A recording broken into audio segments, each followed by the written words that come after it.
This is the 65th Test from the Future, an experimental podcast from the year 2222, which we are sending from our present to yours.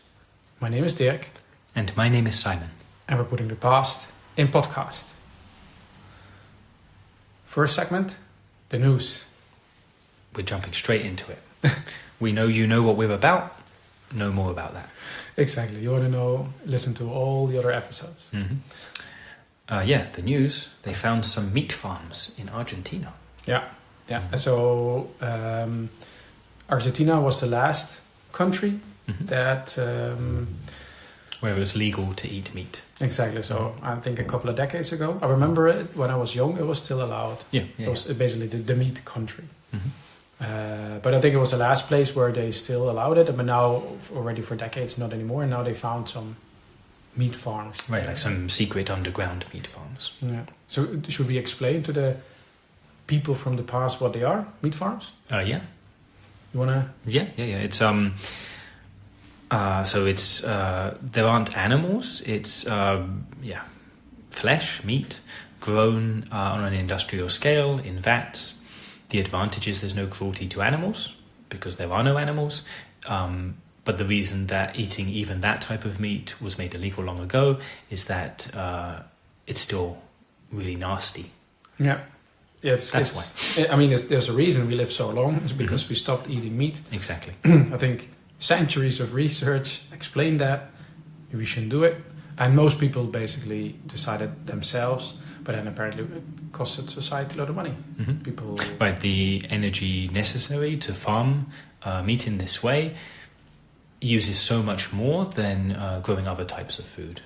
Yeah. So it's very inefficient in that way. And also then dealing with all the illnesses coming from it and so on was... Yeah, heart disease and other disorders. Yeah. All the sad things we don't have anymore for a reason. But of course...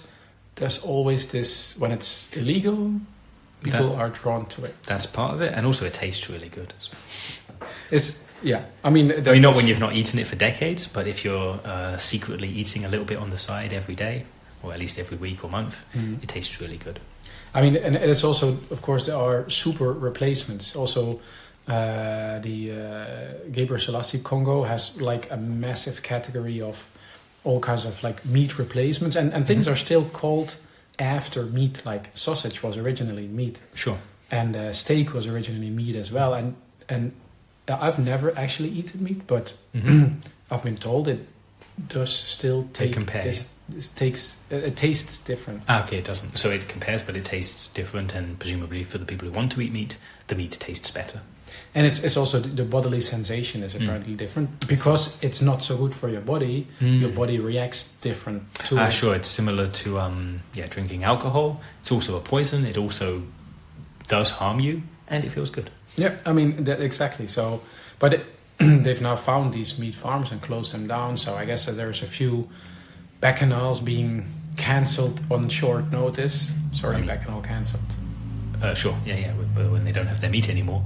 That's one of the main draws. Yeah, I mean, I guess, if you could still go and still drink alcohol and smoke cigarettes and stuff like that, but if there's no meat, might as well postpone... Until they can secure some more.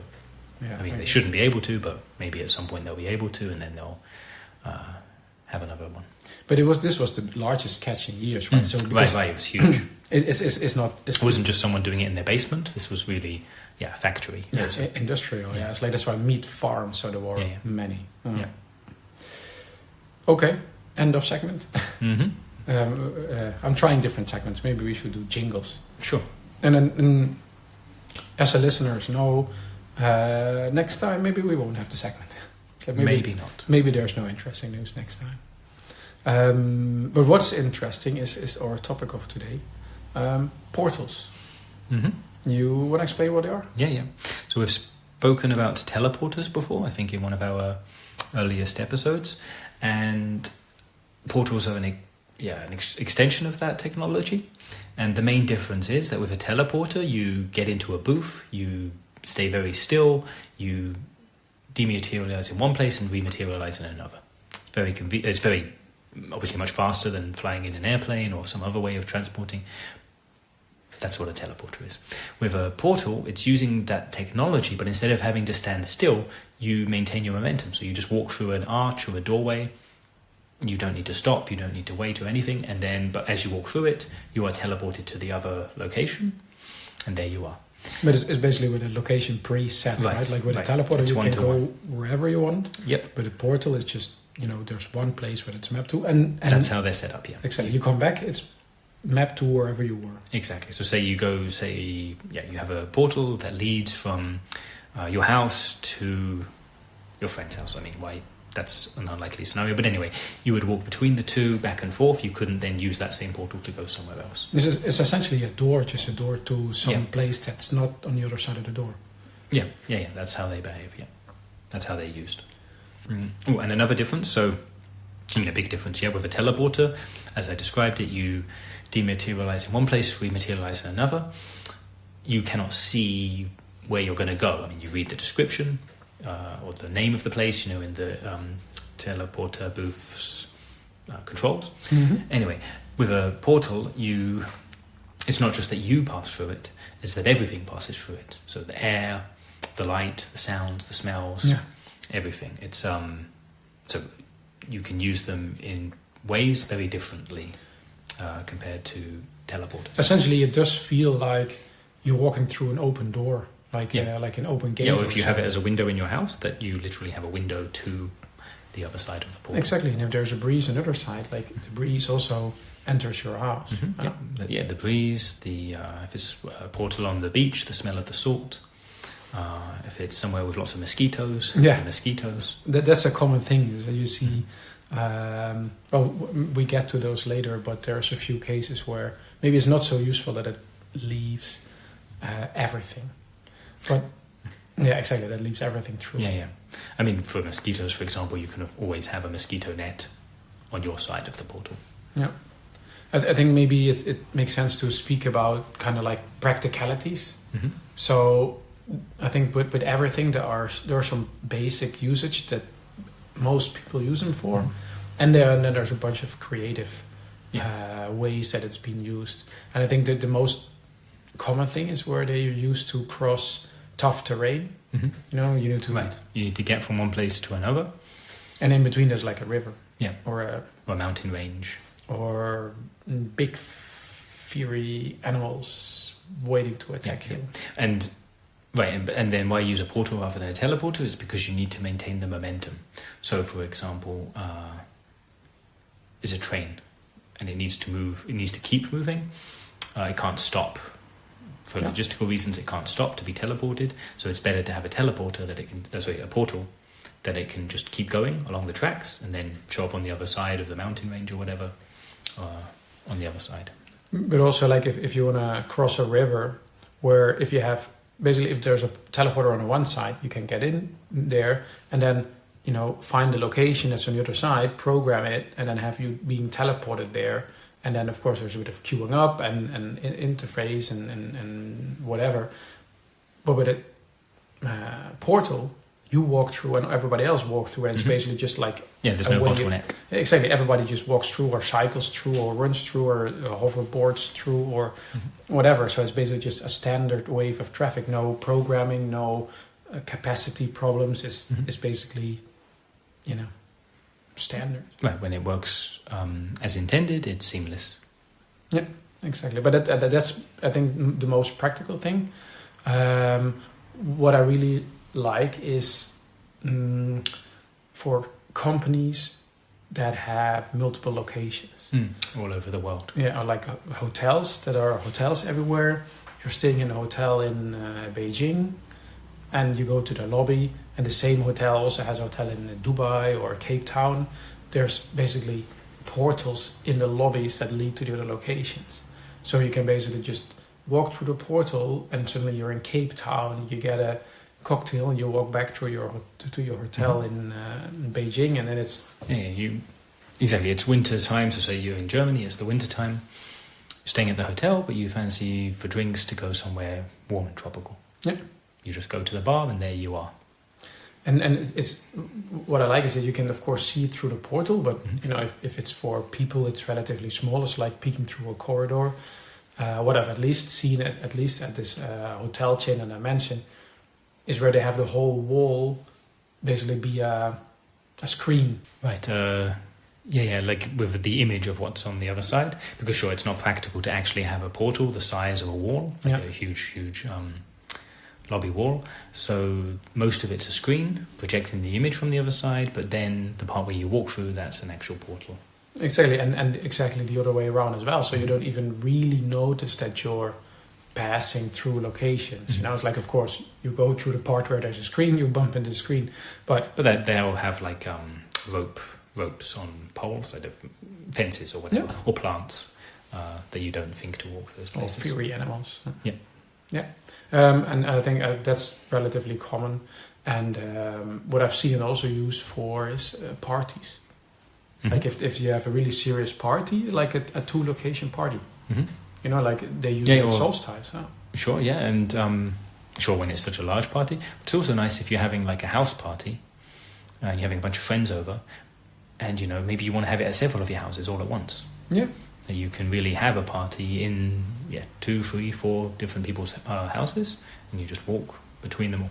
Yeah, I mean, I think they're a little bit trickier to set up. Sure, that's an expensive way of going. Yeah, but I mean, you can rent them, but of course you need to program specifically what maps to which portal maps to which other portal, and then both places need to have that. And if you have it permanently, it's pretty expensive because it's basically a permanent connection. If you have a teleporter, you basically have a connection that lasts usually a couple of seconds, and then you're there, and then that's it. With portals, there's a constant flow of traffic. There's breeze and water and mosquitos or whatever flying through. Everything always. Sure, it's a teleporter running continuously. Yeah. So that's why it's something that's come along later. Like it wasn't something at the start.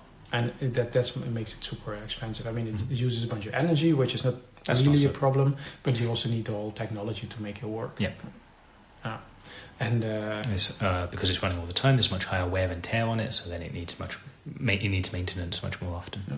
I mean, at least I've had one party at one solstice party. I know one of the locations was Sydney, and I can't remember where the other one was, because I was in the Sydney location where you could basically walk back and forth to, let's say, I don't know, on top of Ontario, whatever. It wasn't that, but I don't remember. And then you could basically just go back and forth, I put my code in Sydney and then grab a drink on top of Ontario. But at one point it broke down.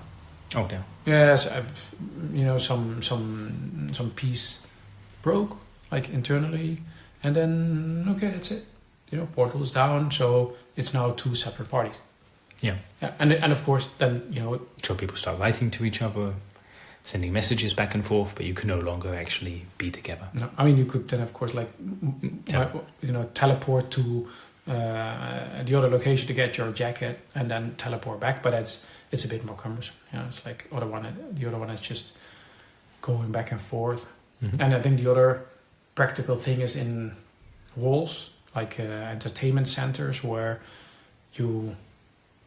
it's 3-4 floors, so you walk into the entrance, and then you can either explore the ground floor or just walk into a portal and exit on the 2nd floor or the 3rd floor or the 4th floor. Like at one point it stops being useful, like if there's like 45 floors and you have a portal for each floor, that becomes a bit crazy. But especially walls that are like 3, 4, 5 floors high, that makes sense. Yeah, then it's easy enough when you walk into the lobby or whatever that you can see in front of you the doors with numbers above them or whatever, and you can just keep walking. You don't have to break your stride.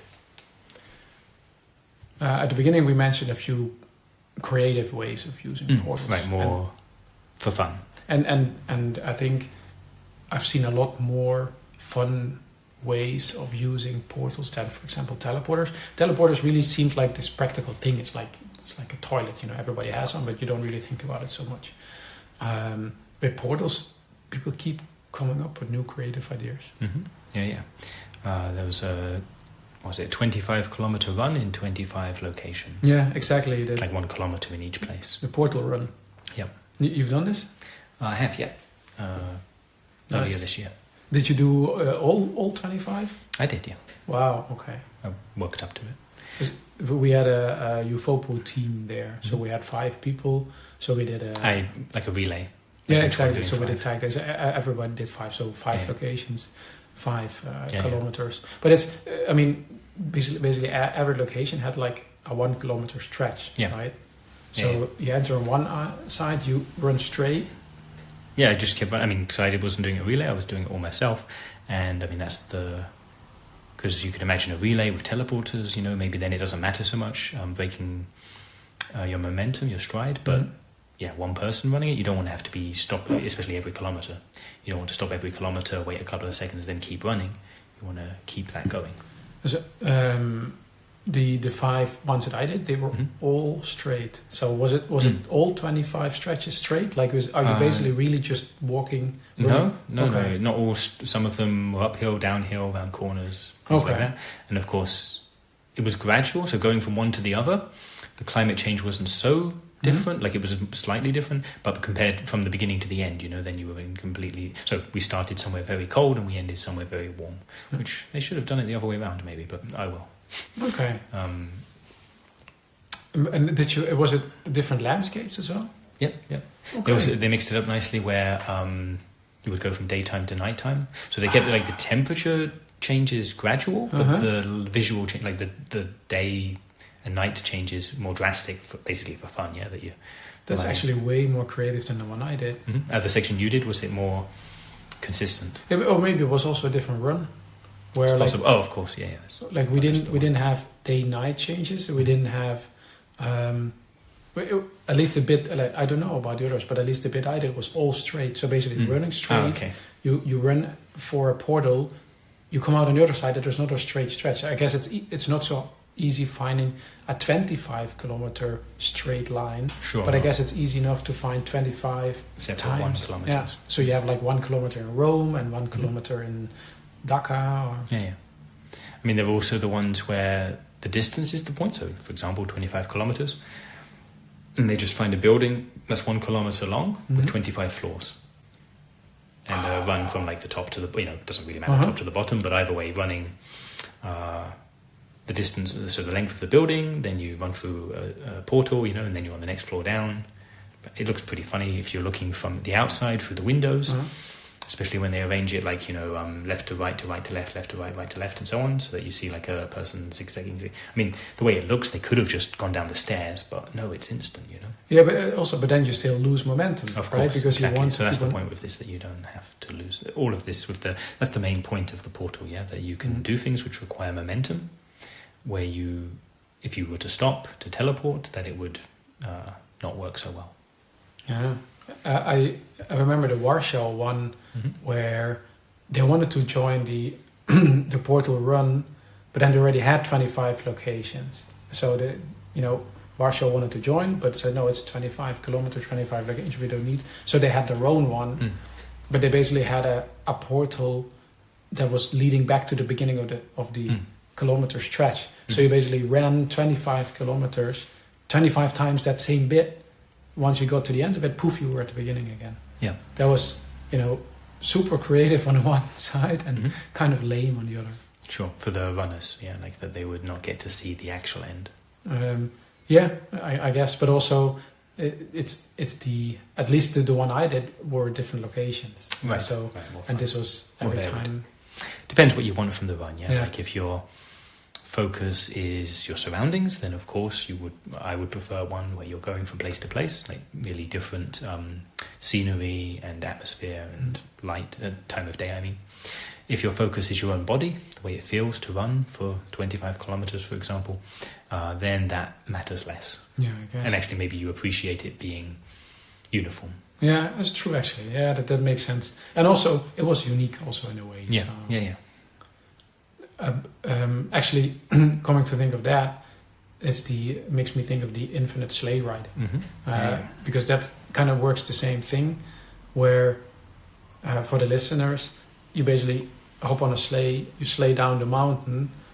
On the snow, yeah? Yeah, exactly, on the snow. And then there are portals downhill. Yeah. So you can either aim for a portal. Yeah, like 'cause the hill itself is like 5 kilometers long, but if you use the portals, you can go for much longer distances. Exactly, because you hit a portal and the portal exits near the top of the hill again. Depends on which one you hit. So basically, you go down the hill. You can either aim for a portal, I'm going to be back up, or you can avoid the portals and then you basically get to the down. Yeah, when you want to end for the day. Yeah, exactly. But you have really infinite sleigh ride, because that's a thing. I mean, in terms of the portal, the limiting factor is the snow. At some point, it will, if you really keep going over the same route again and again, it will melt much faster. Yeah. But in winter, it's okay usually.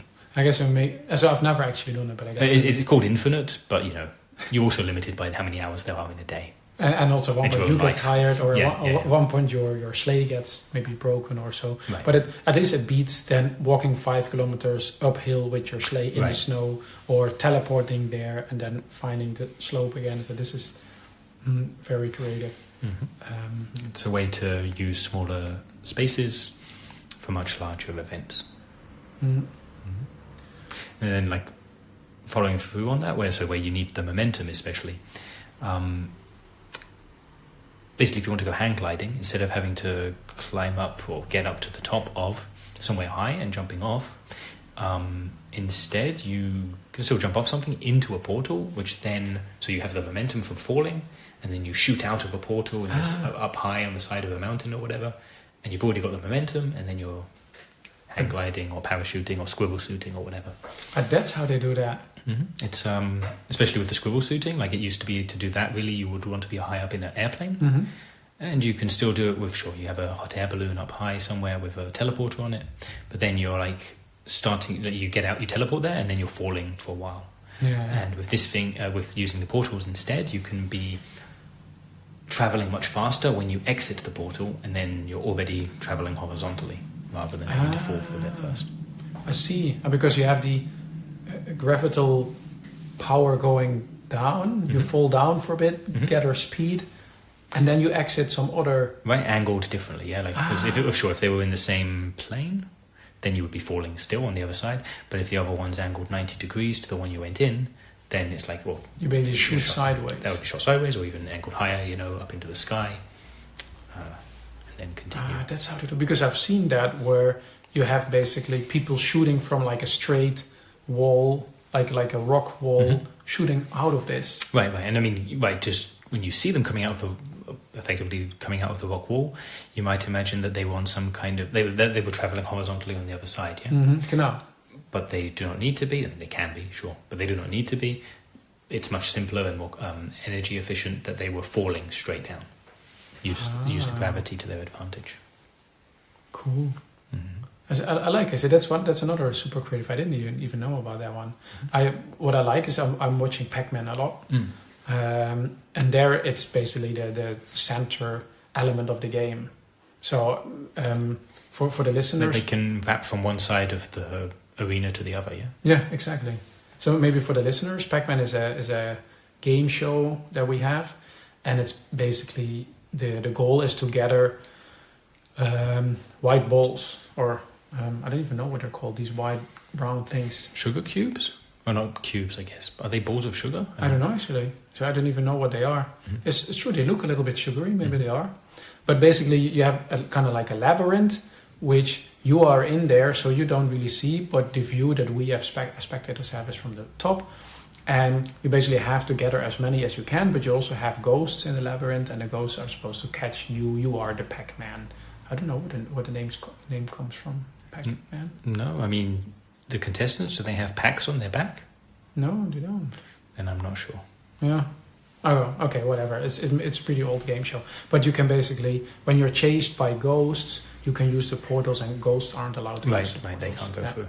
So, and then basically you run through a portal, and you enter again on the other side of the labyrinth. And that actually makes it pretty cool, both as like a competition between the different Pac-Man, and also between the ghosts and the Pac-Man that are supposed to catch them. And that's super fun to watch. And because there's no fixed tactic, because it's people doing something with technology that people made. Every show again is different. Yep. That was pretty crazy. Speaking about crazy,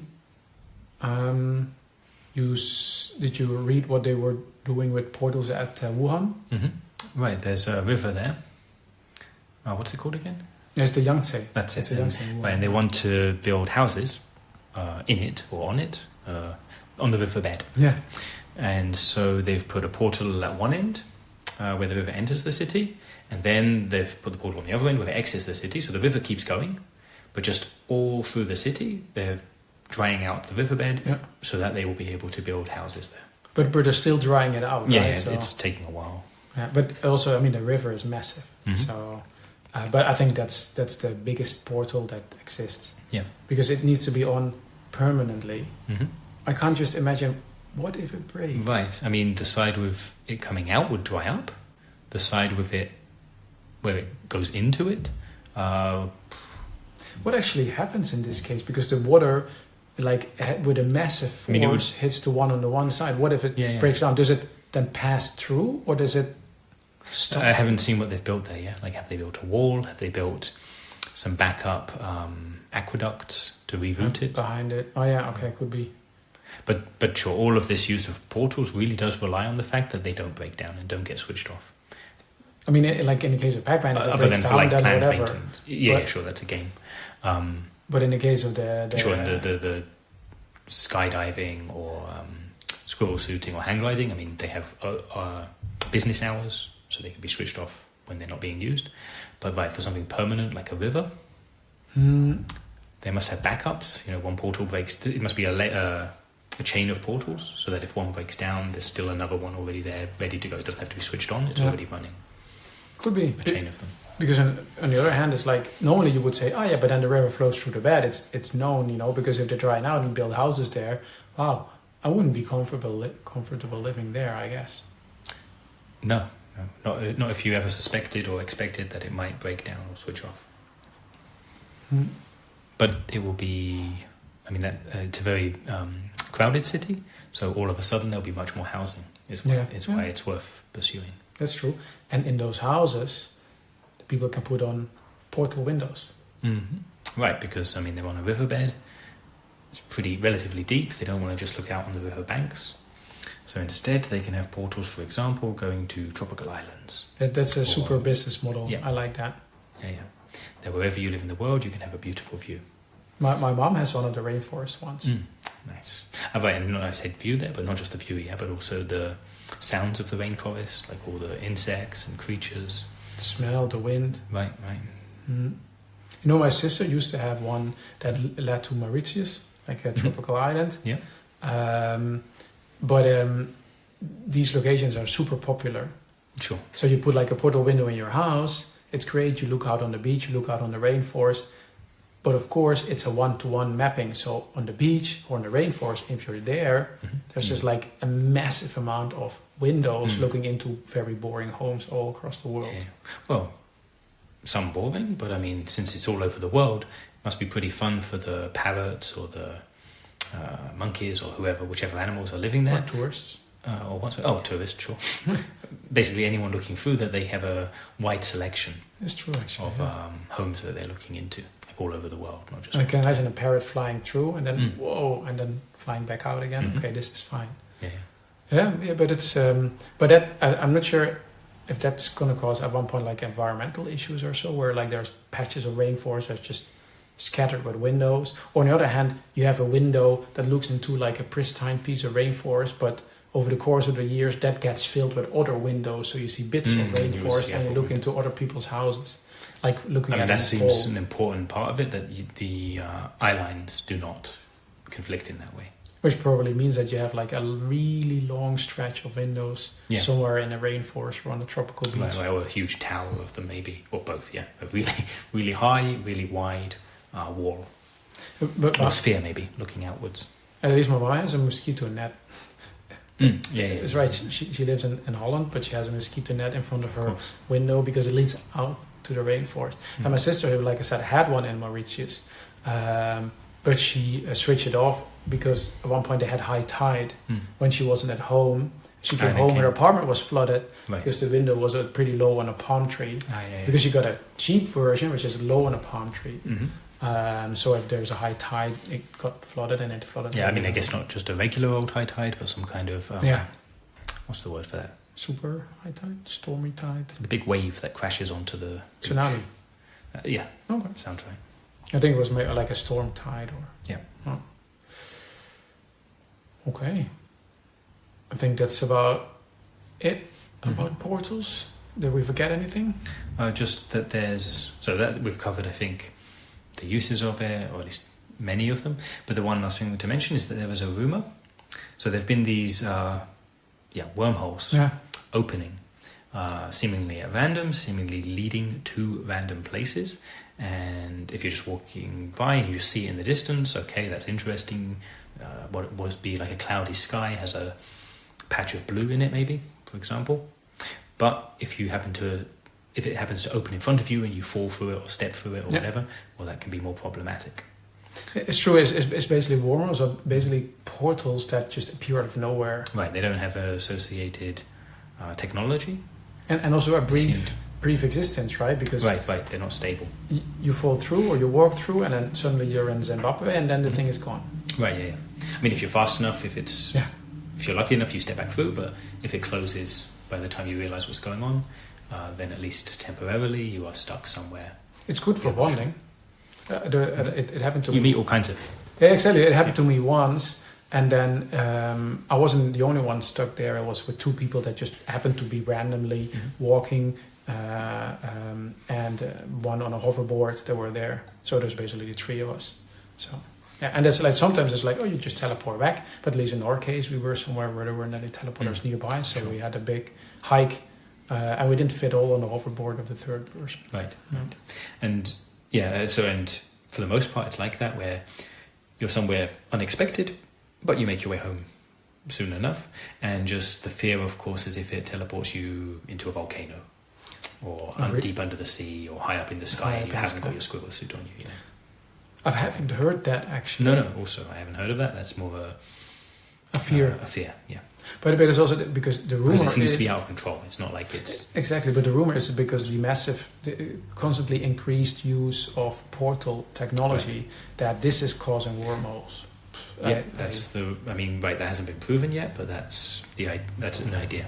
I guess it's a typical thing, right? Because it's similar, and we're using more of this, and this is happening more on the other side. It's probably related. Yeah.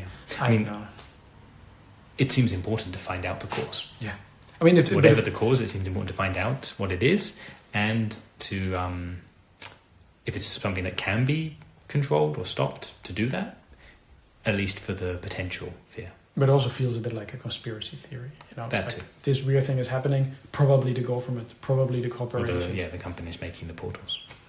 Maybe it's just Illuminati behind it. Mm-hmm. I mean, they can maybe it's free samples. Yeah, maybe it's free samples. Just they forgot the literature, you know.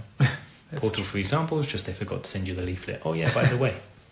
Surprise present. Mm-hmm. Okay, but I think now we have everything. I think so, yeah. We don't have any listener emails this week, but I would say the thing we do often say. So, listeners to this podcast in the past, we reckon you're 200 years ago, but we'd like to know for sure. So please email us at michaellasagna5@gmail.com, and in the subject line put the number 65. That way we'll know that this episode of our podcast successfully went back in time to whenever you're emailing us from. Yeah. Test from the future in exchange for email from the past. Mm-hmm. Yeah. Okay. Then thanks for listening, and see you in 200 years. Bye-bye.